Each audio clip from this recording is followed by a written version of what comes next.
It's 12:48 and you're back on the mid-morning talk with me, Fazila Isaac on Salam Media. And now we have Runako Celina, who is an investigative journalist at BBC Africa, and she's the producer of the very controversial documentary Racism for Sale. Now, this documentary actually focused on Chinese video making industry, and this shows them exploiting vulnerable children across the African continent. Runako also co-founded Black Liberty China. It's an organization that documents the experiences of people of African descent, both in China and in relation to China. Welcome to the show, Runako. Hi, Fazila. Thank you so much for having me. Thank you for joining us. Mhm. So, we're just going to take a quick look at the actual video that we are speaking about. So, our audience get to see what we are speaking on. Someone, somewhere, said to a group of happy African kids, repeat after me. 我是黑鬼，自杀的，Yeah。 Africa Eye investigates an online industry of humiliation. Where was this filmed? Who did it? And why?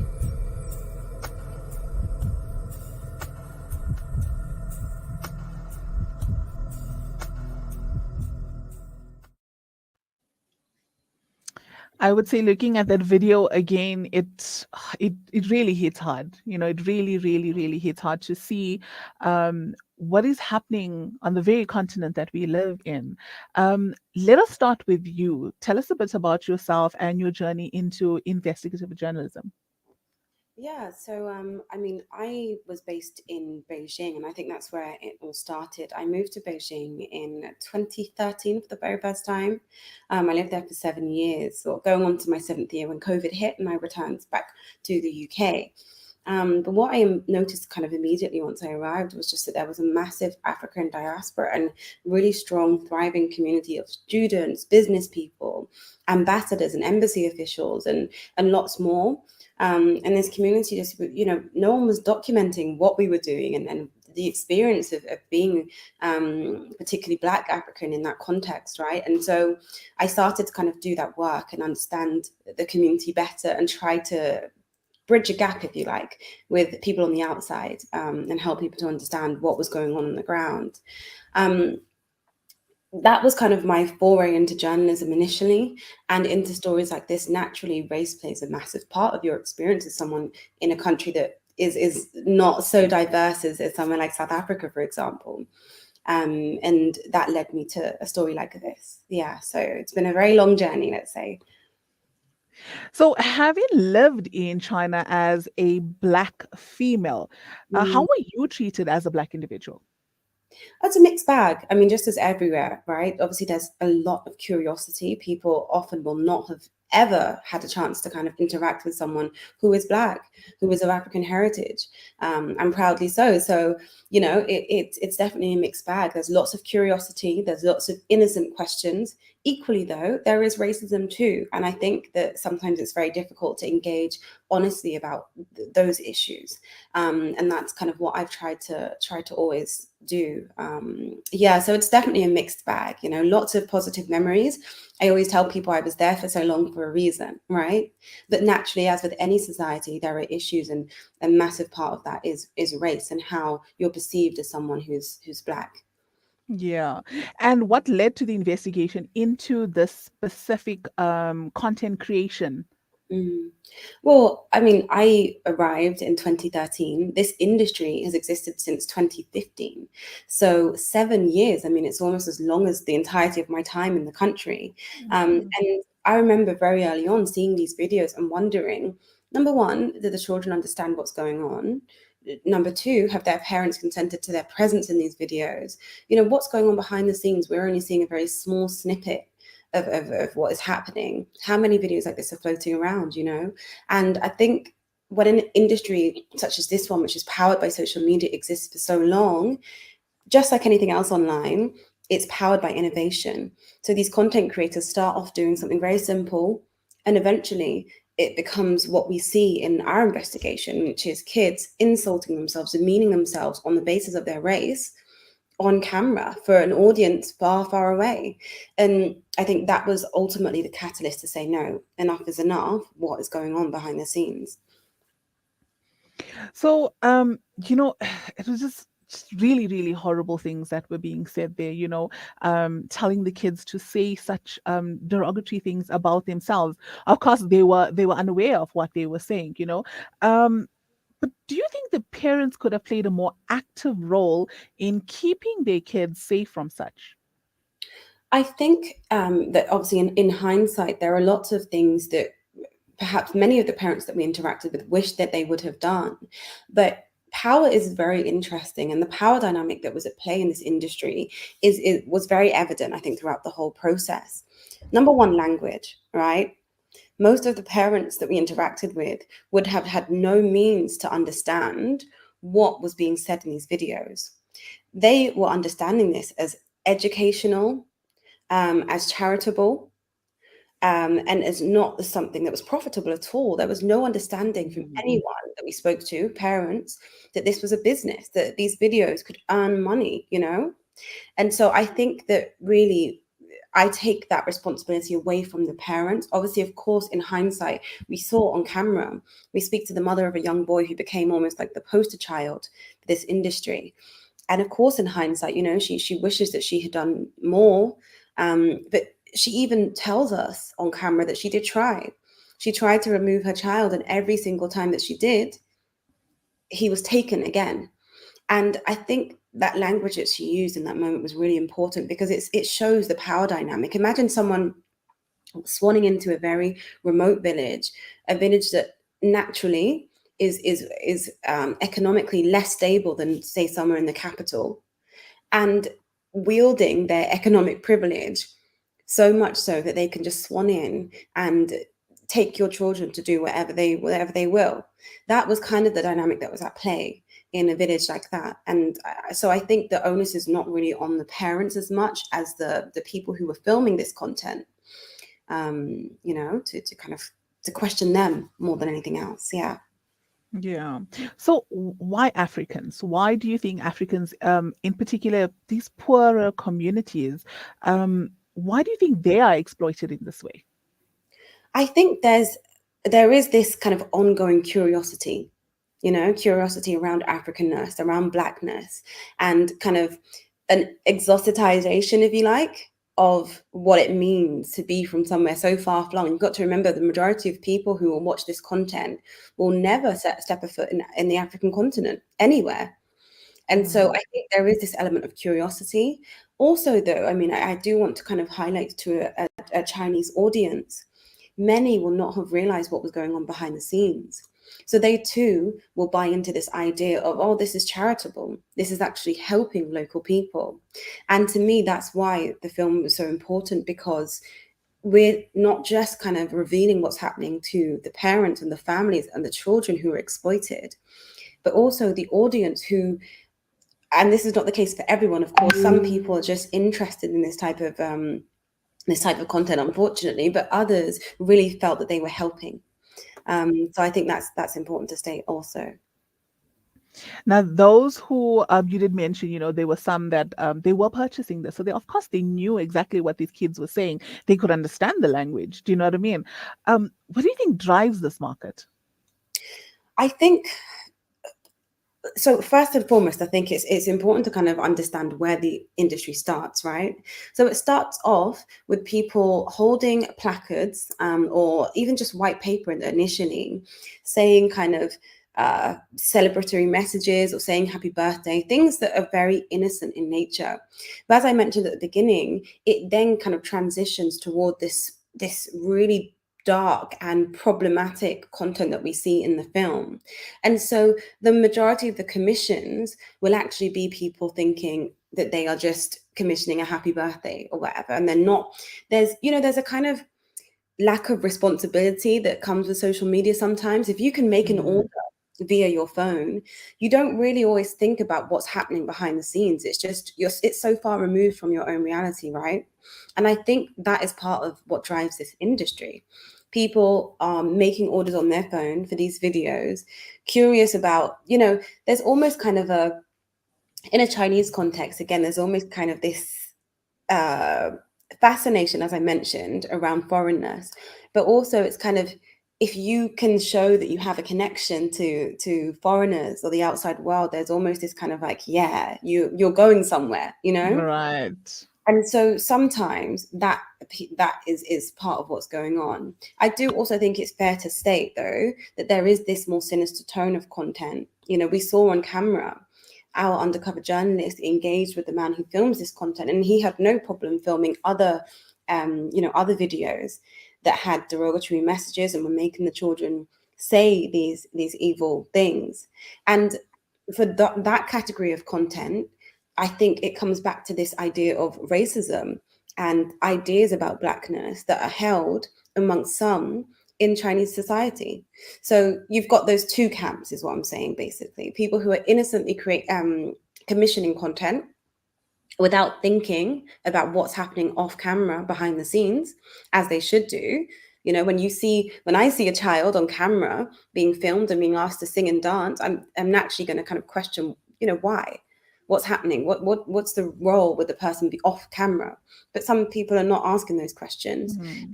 Though you've got double down and even more sinister, you've got the people who are purposely kind of seeking out content like this because of preconceived racial ideas of Black Africanness. Yeah, we all know, China and Africa, they have very, very close ties, quite the relations are quite tight. You had another journalist with you, Henry Mango. Was there any backlash for him, coming from Malawi, with these close relations that Africa would have with China? Was there any backlash on him? Yeah, I mean, just to say, Henry Mahango is an absolutely fantastic investigative journalist. He's Malawian. He's a more experienced journalist than I am, and it was just a pleasure kind of, bridging that gap between diaspora and based on the continent, and kind of investigating and unearthing this together. So he's phenomenal. Secondly, absolutely not. He's had no backlash, and he's actually had overwhelming amounts of support. I think people feel listened to. I think there is an idea or a feeling that, these are the kind of stories that need to be unearthed because of language barriers, because of the separation of internets. Remember, the Chinese internet ecosystem in many ways never really reaches our own, if that makes sense. There's a Weibo is kind of a Twitter equivalent, a Chinese equivalent of Twitter. For example, and we wouldn't really tend to engage on that platform because most things are written in Chinese, etc., etc. So really what I think people feel that Henry has done is bridged a gap of knowledge and brought a sense of justice and accountability to people from his own communities and countries that wouldn't otherwise have ever received that, So yeah, he's been really well received, and he's lapping it up, as he should do. That's actually very good to hear because you wouldn't want to go out and do something that is so beneficial, especially for your own people, and then get some backlash on that, and then I would think that they were actually using that language barrier in order for them. They were banking on nobody actually getting to understand what is being said. And I think if this was not exposed, this would have continued. And are there other people? Do you think there are others who are actually still doing this? Absolutely. So, I mean, it's a very quick part of the film, but very early on in the investigation, we kind of show a map of the African continent, and we show at the time anyway, the different operations that we'd found in different countries. Ethiopia, Egypt, Zambia. Zambia was kind of the home, if you like, of the industry for a very long time. Lots of different countries, and since then I found others as well. And we have to remember that although children, are used in this instance, we're talking about men and young women also appearing in these videos. And while obviously there's a kind of a power play between children and adults, there's also this economic exploitation that is happening with adults appearing in videos like this as well, which naturally do not form part of this investigation. So I can't speak about what's happening behind the scenes in every single operation, but there's lots more going on. Or what do you think can be done to actually curb this? I think local awareness. I think, people realizing what is potentially going on when someone asks them to take videos. And I also think, though, on the Chinese side, in this instance, because, it's obviously we're focusing on a Chinese filmmaker, but there have been people of many different nationalities swanning into villages across the African continent and thinking that it's appropriate to stick cameras in the faces of children and everyone else, right? And I think we have to challenge those behaviors in general and wonder why it's perceived as appropriate in an African context when you wouldn't do that in Europe, for example. You just, we have to kind of question those things. On the China side, as I said, I was based there. I have lots of love for the country. I have always kind of been championing this idea of education and actually encouraging a conversation around racism and race in society, because if these attitudes can be challenged before people leave and then, use them to create content like this on the continent with African children, that would be the best case scenario. So really, I think it's a two-pronged, double-pronged approach. Before people leave, on the ground in their home country, there needs to be this education that this is not okay. And there needs to be an idea that this XYZ will happen if you do these things. And then also, equally, in local communities, there needs to be awareness spread that actually not everyone who kind of comes and says, can you sing or dance, or can I film you, has your best intentions in mind. This racism actually, this racism of Chinese in Africa, it resonates with quite a few people. I saw like the likes of Lupita Nyong'o also commenting and showing their disgust at something like this. It's not something that we welcome. And I think that they are going into places where they know that people are either unawares or people that they know they are able to actually exploit, because they do these things. But I don't think someone would, or a Chinese would come to a place like South Africa and try to do something like this. So I think or should I ask, do you think that they specifically choosing countries where they know that, what, I can get away with this right here? I think we should be even more specific and say communities, even more than countries. Because in Malawi, these operations, at least the one that we kind of focus on in the film, was not happening in the capital. It was happening on the outskirts in rural areas in both Villages, cases. yeah. Exactly. So they target specific places for a reason, as you said.